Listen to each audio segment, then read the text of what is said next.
Hi friends, welcome back to our channels. ಇವತ್ತು ಮಾರ್ನಿಂಗ್ಗೆ ನಾನು ವಿಡಿಯೋನ ಸ್ಟಾರ್ಟ್ ಮಾಡಿದ್ದೀನಿ. ಇವತ್ತು ಮೊಟ್ಟೆ ಸಾರು ಮಾಡೋಣ ಅಂಥೇಳಿ ನಾನು ಮೊಟ್ಟೆ ಕೂಡ ತಂದು ಇಟ್ಕೊಂಡಿದ್ದೀನಿ. ಸೊ ಕಿಚನೆಲ್ಲ ನೀಟಾಗಿ ಕ್ಲೀನ್ ಮಾಡಿಬಿಟ್ಟು ನೈಟೇ ಕಿಚನೆಲ್ಲ ಕ್ಲೀನ್ ಮಾಡಿ ಇಟ್ಬಿಡ್ತೀನಿ. ಏಕೆಂದರೆ ಜಿರಳೆ ಎಲ್ಲ ಬರುತ್ತೆ ಅಲ್ವಾ, ಹಂಗೆ ಇಟ್ಟರೆ ಪಾತ್ರೆಗಳೆಲ್ಲ ಶಿಂಕಲ್ಲಿ ಇಟ್ಟಿದ್ರೆ ಜಿರಳೆ ಜಾಸ್ತಿ ಬರುತ್ತೆ. ಅದಕ್ಕೋಸ್ಕರ ನಾನು ಕ್ಲೀನ್ ಮಾಡಿಬಿಟ್ಟು ಇಡ್ತೀನಿ ನೈಟು. ಸೊ ಮೊಟ್ಟೆ ಸಾರು ಮಾಡೋಣ ಅಂಥೇಳಿ ಮಸಾಲೆ ರುಬ್ಕೊಳ್ಳೋಕ್ಕೆ ಅಂತೇಳಿ ಎಲ್ಲ ಹೆಚ್ಚಿಟ್ಕೊತಾ ಇದ್ದೀನಿ. ಈ ರೀತಿ ಬೇಗ ಬಿಡಿಸ್ಕೊಂಡು ಇಟ್ಕೊಂಡ್ರೆ ಆದಷ್ಟು ಬೇಗ ಅಡುಗೆ ಕಂಪ್ಲೀಟ್ ಆಗಿಬಿಡುತ್ತೆ. ಈರುಳ್ಳಿ, ಒಂದು ದೊಡ್ಡ ಈರುಳ್ಳಿನ ಕಟ್ ಮಾಡಿ ಇಟ್ಕೊಂಡಿದ್ದೀನಿ. ಹಾಗೆ ಚಕ್ಕೆ, ಲವಂಗ, 2 ಚಕ್ಕೆ, 4 ಲವಂಗ ಇಟ್ಕೊಂಡಿದ್ದೀನಿ. ಹಾಗೆ ಒಂದು ಬೆಳ್ಳುಳ್ಳಿನ ತಗೊಂಡಿದ್ದೀನಿ. ಇಡೀ ಬೆಳ್ಳುಳ್ಳಿ ತಗೊಂಡು ಸಿಪ್ಪೆ ಬಿಡಿಸಿಲ್ಲ ಹಾಗೆ ಇಟ್ಕೊಂಡಿದ್ದೀನಿ. 2 ಗೋಡಂಬಿ ತಗೊಂಡಿದ್ದೀನಿ. ಅರ್ಧ ಇಂಚಷ್ಟು ನಾನು ಶುಂಠಿನ ತಗೊಂಡಿದ್ದೀನಿ. ಅದಾದಮೇಲೆ ಒಂದು ದೊಡ್ಡ ಹುಳಿ ಟೊಮೊಟೊನ ತಗೊಂಡು ಸಣ್ಣದಾಗಿ ಕಟ್ ಮಾಡಿ ಇಟ್ಕೊಂಡಿದ್ದೀನಿ. ಹಾಗೆ ಪುದೀನ ಮತ್ತು ಕೊತ್ತಂಬರಿನ ಕೂಡ ತೊಳೆದು ಇಟ್ಕೊಂಡಿದ್ದೀನಿ. ಇದಿಷ್ಟು ಮಸಾಲೆ ರುಬ್ಬಕ್ಕೆ ಅಂತ ಹೇಳಿ ಇಟ್ಕೊಂಡಿದ್ದೀನಿ. ಜೊತೆಗೆ ನಾನಿಲ್ಲಿ ಇದ್ಕಿದ ಬೇಳೆ ಹಾಕಿ ಮೊಟ್ಟೆ ಸಾರು ಮಾಡೋಣ ಅಂಥೇಳಿ ಇದನ್ನು ನೆನೆಸಿಟ್ಟಿದ್ದೀನಿ. ಏಕೆಂದರೆ ಇದನ್ನು ನಾನು ಒಣಗಿಸಿ ಇಟ್ಟಿದ್ದೆ, ಫ್ರಿಜ್ಜಲ್ಲಿ ಇಟ್ಕೊಂಡಿದ್ದೆ ಒಣಗಿಸ್ಬಿಟ್ಟು. ಸ್ವಲ್ಪ ಹೊತ್ತು ನೆನೆಸಿಟ್ಟರೆ ತುಂಬ ಚೆನ್ನಾಗಿರುತ್ತೆ, ಮೆತ್ತಗಾಗ್ಬಿಡುತ್ತೆ ಅಲ್ವಾ, ಬೇಗ ಬೇಯುತ್ತೆ. ಅದಕ್ಕೋಸ್ಕರ ನೆನೆಸಿಟ್ಟಿದ್ದೀನಿ. ಸೊ ಅದಾದ ನಂತರ ಮೊಟ್ಟೆನ ತಗೊಂಡು ಬಂದೆ. ಮೊಟ್ಟೆ ಹಾಕಿ ಇದ್ಕಿದ ಬೇಳೆ ಸಾರು ಮಾಡೋದ್ರಿಂದ ತುಂಬ ಟೇಸ್ಟಿಯಾಗಿರುತ್ತೆ. ಅದಕ್ಕೋಸ್ಕರ ಒಂದು 7 ಮೊಟ್ಟೆನ ತಗೊಂಡಿದ್ದೀನಿ. ಇದನ್ನು ಬೇಯಿಸಲ್ಲ, ನಾನು ಹಾಗೆಯೇ ಹಾಕ್ತೀನಿ. ಸೊ ಬನ್ನಿ ಯಾವ ರೀತಿ ಮಾಡಿದೆ ಅಂತ ನೋಡೋಣ. ಒಂದು ಕಡಾಯಿ ಇಟ್ಕೊಂಡಿದ್ದೀನಿ. ಸೊ ಬಿಸಿ ಆದಮೇಲೆ ಎಣ್ಣೆನ ಹಾಕ್ತಾಯಿದ್ದೀನಿ. ಒಂದು ಟೇಬಲ್ ಸ್ಪೂನಷ್ಟು ಎಣ್ಣೆ ಹಾಕಿದ್ರೆ ಸಾಕು. ಆಯಿಲ್ ಚೆನ್ನಾಗಿ ಬಿಸಿ ಆದಮೇಲೆ ಕಟ್ ಮಾಡಿ ಇಟ್ಕೊಂಡಿದ್ವಲ್ಲ ಈರುಳ್ಳಿ, ಅದನ್ನು ಹಾಕ್ತಾಯಿದ್ದೀನಿ.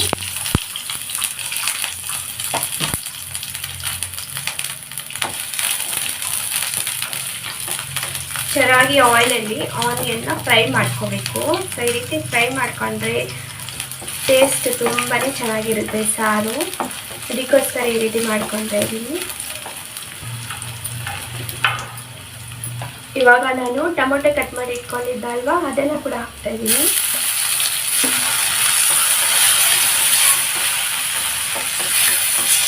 ಟೊಮೊಟೊ ಸಾಫ್ಟ್ ಆಗೋವರೆಗೂ ಫ್ರೈ ಮಾಡ್ಕೊಂಡ್ರೆ ಚೆನ್ನಾಗಿರುತ್ತೆ. ಬೇಕಂದರೆ ಉಪ್ಪನ್ನು ಹಾಕ್ಕೋಬೋದು, ಟೊಮೊಟೊ ಬೇಗನೆ ಸಾಫ್ಟ್ ಆಗಿಬಿಡುತ್ತೆ. ಸೊ ಇಲ್ಲಿ ನಾನು ಉಪ್ಪು ಏನು ಯೂಸ್ ಮಾಡ್ತಾಯಿಲ್ಲ.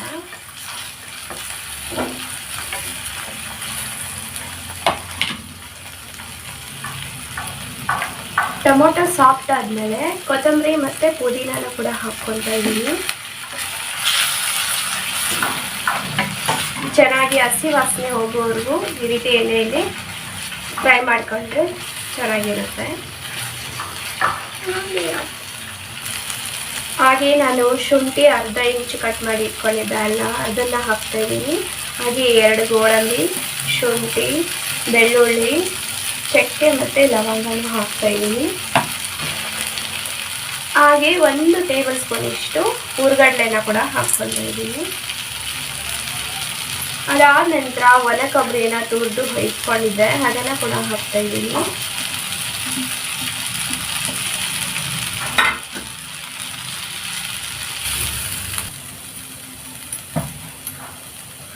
ಹಾಗೆ 2 ಟೇಬಲ್ ಸ್ಪೂನಿಷ್ಟು ಧನಿಯಾ ಪೌಡರ್ನ ಹಾಕ್ತಾಯಿದ್ದೀನಿ.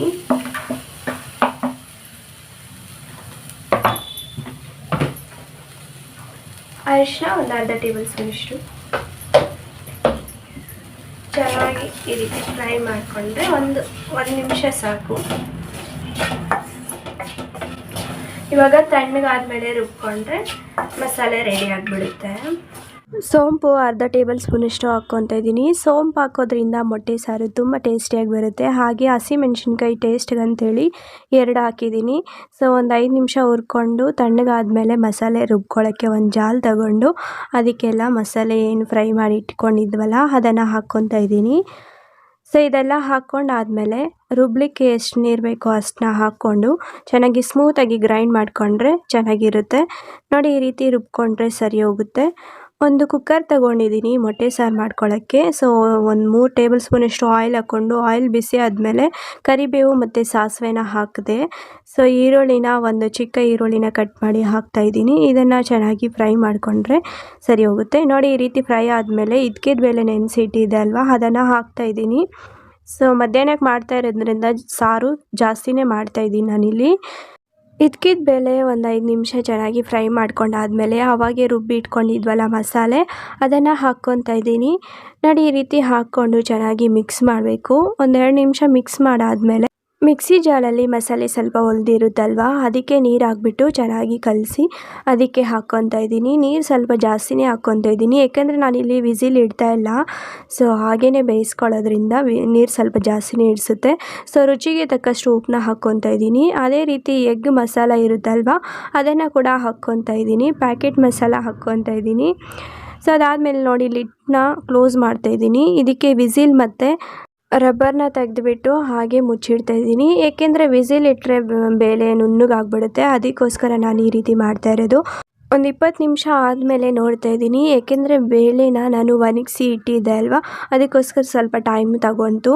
ಅದಕ್ಕೆ ನೀರು ಕೂಡ ಜಾಸ್ತಿ ಹಾಕ್ಕೊಂಡೆ. ನೋಡಿ, ಒಂದು 80% ಬೇಳೆ ಬೆಂದಮೇಲೆ ಮೊಟ್ಟೆನ ಹೊಡೆದ್ಬಿಟ್ಟು ಹಾಕ್ತಾಯಿದ್ದೀನಿ. ಬೇಕಂದರೆ ಬೇಯಿಸ್ಕೊಂಡು ಹಾಕ್ಕೋಬೋದು, ಇಲ್ಲ ಈ ರೀತಿಯೂ ಮಾಡ್ಕೊಂಡ್ರೂ ಚೆನ್ನಾಗಿರುತ್ತೆ.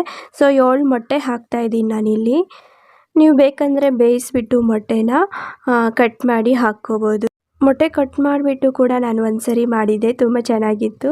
ಬಟ್ ನಮ್ಮ ಮನೆಯವ್ರಿಗೆ ಆ ಥರ ಬೇಡ, ಈ ಥರ ಮಾಡು ಚೆನ್ನಾಗಿರುತ್ತೆ ಅಂತೇಳಿದ್ರು, ಅದಕ್ಕೋಸ್ಕರ ಈ ರೀತಿ ಮಾಡ್ತಾಯಿದ್ದೀನಿ. ಸೊ ಒಂದು 5 ನಿಮಿಷ ಕಲಿಸ್ದಿರ ಲಿಡ್ನ ಕ್ಲೋಸ್ ಮಾಡಿ ತೆಗೆದು ನೋಡಾದಮೇಲೆ ನೋಡಿ, ಚೆನ್ನಾಗಿ ಬೆಂದ್ಬಿಟ್ಟಿದೆ. ಸಾಂಬಾರು ಕೂಡ ತುಂಬ ಚೆನ್ನಾಗಿ ಬಂದಿತ್ತು. ಸೊ ನೋಡ್ತಾ ಇದ್ದೀರಲ್ವ, ಕಲರ್ ಕೂಡ ತುಂಬ ಚೆನ್ನಾಗಿ ಬಂದಿದೆ. ಇದು ಮುದ್ದೆಗೆ, ರೈಸ್ಗೆ, ಚಪಾತಿಗೆ, ಪೂರಿಗೆ ಎಲ್ಲದಕ್ಕೂ ಚೆನ್ನಾಗಿರುತ್ತೆ. ನೋಡಿ, ಇವಾಗ ಸರ್ವ್ ಮಾಡ್ತಾಯಿದ್ದೀನಿ ಒಂದು ಬೌಲ್ಗೆ ಸಾಂಬಾರನ್ನ. ತುಂಬ ಚೆನ್ನಾಗಿ ಬಂದಿತ್ತು ಮೊಟ್ಟೆ ಸಾರು, ಕಲರ್ ಕೂಡ ತುಂಬ ಚೆನ್ನಾಗಿ ಬಂದಿತ್ತು. ಸೊ ನಮಗಂತೂ ತುಂಬಾ ಇಷ್ಟ ಆಯಿತು. ಇವಾಗ ಮುದ್ದೆ ಮಾಡ್ಕೊಂಡಿದ್ದೆ. ಏನಪ್ಪ ಇವರು ಪ್ರತಿ ವಿಡಿಯೋದಲ್ಲಿ ಮುದ್ದೆನೇ ಮಾಡ್ಕೊಂಡು ತಿಂತಾರೆ ಅಂದ್ಕೋಬೇಡಿ, ರೈಸು ಕೂಡ ಮಾಡ್ಕೊತೀನಿ, ಚಪಾತಿ, ಪೂರಿ ತುಂಬ ರೇರಾಗಿ ಮಾಡ್ಕೊತೀವಿ. ಹಾಗೆ ಇವಾಗ ತುಂಬ ಬೇಸಿಗೆ ಕಾಲ ಇದೆಯಲ್ವಾ, ನಾನು ಪಾಟಲ್ಲಿ ಗಿಡಗಳು ಹಾಕ್ಕೊಂಡಿದ್ದೀನಿ, ಅದು ನಿಮಗೂ ತೋರಿಸೋಣ ಅಂಥೇಳಿ ವಿಡಿಯೋ ಮಾಡ್ತಾಯಿದ್ದೀನಿ.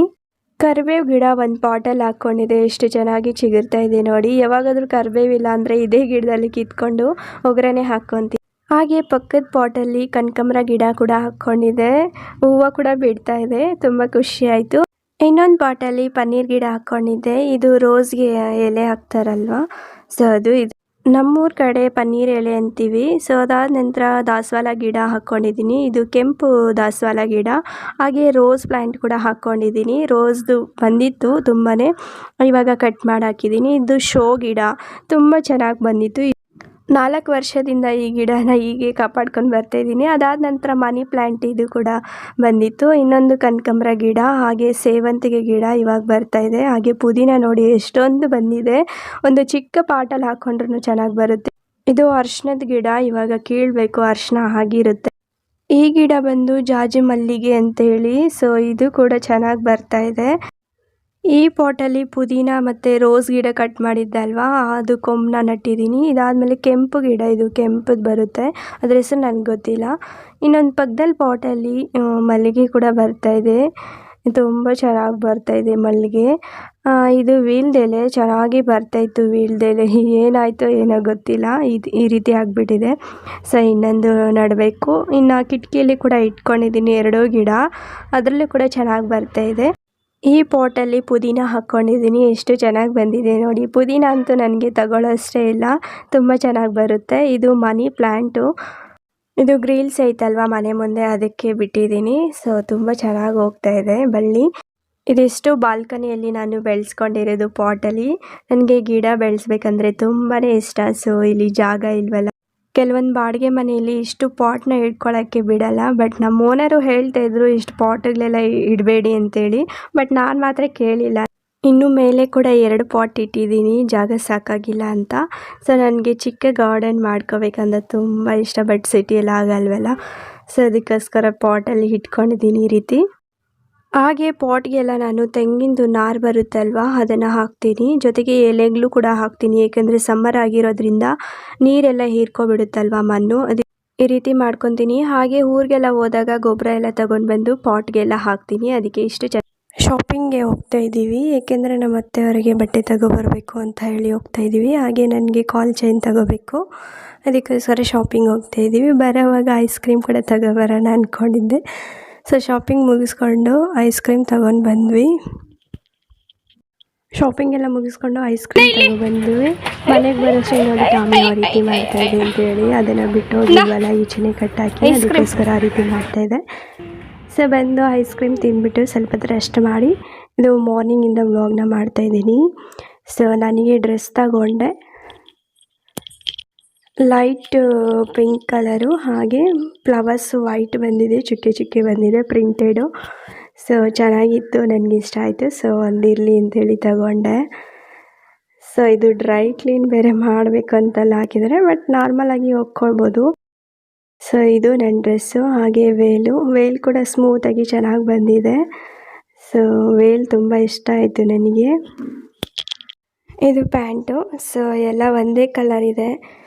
ಇಟ್ಸ್ ಓಕೆ, ಚೆನ್ನಾಗಿತ್ತು ಅಂತ ಇಟ್ಕೊಂಡಿದ್ದೀನಿ. ನನಗೆ ಪ್ಲೈನ್ ಡ್ರೆಸ್ಸುಗಳಂದರೆ ತುಂಬ ಇಷ್ಟ. ಸೊ ಜಾಸ್ತಿ ಪ್ಲೈನಲ್ಲೇ ಇರೋದ್ರಿಂದ ಒಂದು ಪ್ರಿಂಟೆಡ್ ಕೂಡ ಇರಲಿ ಅಂತೇಳಿ ಎತ್ಕೊಂಡಿದ್ದೀನಿ. ಇದು ನಮ್ಮ ಅತ್ತೆಗೆ ಸೀರೆ ತಗೊಂಡೆ. ಸೊ ಸ್ಮೂತಾಗಿತ್ತು, ತುಂಬ ಚೆನ್ನಾಗಿತ್ತು. ವಿಡಿಯೋದಲ್ಲಿ ಹೇಗೆ ಕಾಣಿಸ್ತಿದೆ ಏನೋ ಗೊತ್ತಿಲ್ಲ, ಬಟ್ ರಿಯಲಾಗಿ ನೋಡೋಕ್ಕೆ ತುಂಬ ಚೆನ್ನಾಗಿತ್ತು. ಸ್ಯಾರಿ ಕಲರ್ ಬಂದು ಬೇಬಿ ಪಿಂಕ್ ಇದೆ, ಮತ್ತು ಗೋಲ್ಡನ್ ಕಲರ್ ಬಾರ್ಡ್ರ್ ಐತೆ. ಜಾಸ್ತಿ ಓವರಾಗಿ ಏನಿಲ್ಲ. ಮೆರೂನ್ ಕಲರ್ ಬಂದು ಪಲ್ಲು ಬಂದಿದೆ, ಬ್ಲೌಸ್ ಕೂಡ ಮೆರೂನ್ ಕಲರೇ ಬಂದಿರೋದು, ಮತ್ತು ಗೋಲ್ಡ್ ಪ್ಲೇಟೆಡ್ ಬಂದಿದೆ. ಸೊ ಚೆನ್ನಾಗಿತ್ತು. ಫೋಲ್ಡ್ ಎಲ್ಲ ಬಿಚ್ಚಕ್ಕೆ ಹೋಗ್ತಾಯಿಲ್ಲ, ಇವಾಗ ಊರಿಗೆ ಹೋಗಬೇಕು ಅರ್ಜೆಂಟಾಗಿ. ಸೊ ಬಿಚ್ಚಿದ್ರೆ ಮಡ್ಚ್ಕೊಂಡು ಕೂತ್ಕೊಳ್ಳೋಕ್ಕಾಗಲ್ವಲ್ಲ, ಸೊ ಟೈಮ್ ಆಗಿಬಿಡುತ್ತೆ ಅಂಥೇಳಿ ಸುಮ್ಮನೆ ಹಾಗೆ ತೋರಿಸ್ತಾ ಇದ್ದೀನಿ.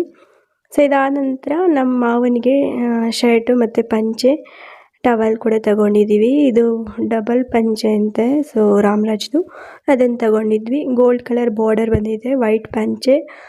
ಹಾಗೆ ಇದು ಶರ್ಟು. ಜಾಸ್ತಿ ಅವರು ವೈಟೆಡಲ್ಲೇ ಹಾಕ್ತಾರೆ ಶರ್ಟ್ಗಳು, ಬಟ್ ನಾನು ಸ್ವಲ್ಪ ಡಿಫ್ರೆಂಟ್ ಇರಲಿ ಅಂತ ಕಲರ್ ತಗೊಂಡಿದ್ದೀನಿ. ಸೊ ಇದು ಕಾಲ್ಗೆಜ್ಜೆ ನನಗೆ ಅಂತ ತಗೊಂಡೆ. ಚೆನ್ನಾಗಿದೆ ಇದು ಕಾಲ್ಗೆಜ್ಜೆ, ಸಿಂಪಲ್ಲಾಗಿ ಡೈಲಿ ಯೂಸ್ಗೆ ಚೆನ್ನಾಗಿತ್ತು. ಸೊ ಇದನ್ನು ತಗೊಂಡಿದ್ದೀನಿ. ನನಗೆ ಯಾಕೋ ಕಾಲ್ಗೆಜ್ಜೆನೇ ಅಡ್ಜಸ್ಟ್ ಆಗಿಲ್ಲ, ಒಂದು 2-3 ಅಂಗಡಿ ತಿರುಗಿದೆ. ಸೊ ಫೈನಲಿ ಇದು ತಗೊಂಡಿದ್ದೀನಿ. ಹೇಗೆ ಕಾಣಿಸ್ತಿದೆ ನನ್ನ ಕಾಲಿಗೆ ಅಂತ ಕಾಮೆಂಟ್ ಬಾಕ್ಸಲ್ಲಿ ತಿಳಿಸಿ. ಸೊ ನೋಡಿ ಈ ಥರ ಇದೆ. ಅದಾದ ನಂತರ ಬ್ಯಾಗೆಲ್ಲ ಪ್ಯಾಕ್ ಮಾಡ್ಕೊಂಡಿದ್ದೀನಿ ಊರಿಗೆ ಹೋಗಬೇಕು ಅಂತೇಳಿ. ಸೊ ರೆಡಿ ಆಗಿದ್ದೀನಿ, ಇನ್ನು ಊರಿಗೆ ಹೊರಡಬೇಕು. ಊಟ ತಿಂದ್ಕೊಂಡು ಹೋಗ್ತೀವಿ, ಇಲ್ಲಾಂದರೆ ಲೇಟಾಗಿಬಿಡುತ್ತೆ. ಫ್ರೆಂಡ್ಸ್, ಈ ವಿಡಿಯೋ ಇಷ್ಟ ಆದರೆ ಲೈಕ್ ಮಾಡಿ, ಶೇರ್ ಮಾಡಿ, ಸಬ್ಸ್ಕ್ರೈಬ್ ಮಾಡಿ, ಹಾಗೆ ಬೆಲ್ಲೈಕನ್ನ ಒತ್ತಿ. ನನ್ನ ಮುಂದಿನ ನೋಟಿಫಿಕೇಷನ್ ಬರುತ್ತೆ. ಸೊ ಮುಂದಿನ ವಿಡಿಯೋದಲ್ಲಿ ಸಿಗೋಣ. ಅಲ್ಲಿವರೆಗೂ ಬೈ ಬೈ, ಟೇಕ್ ಕೇರ್.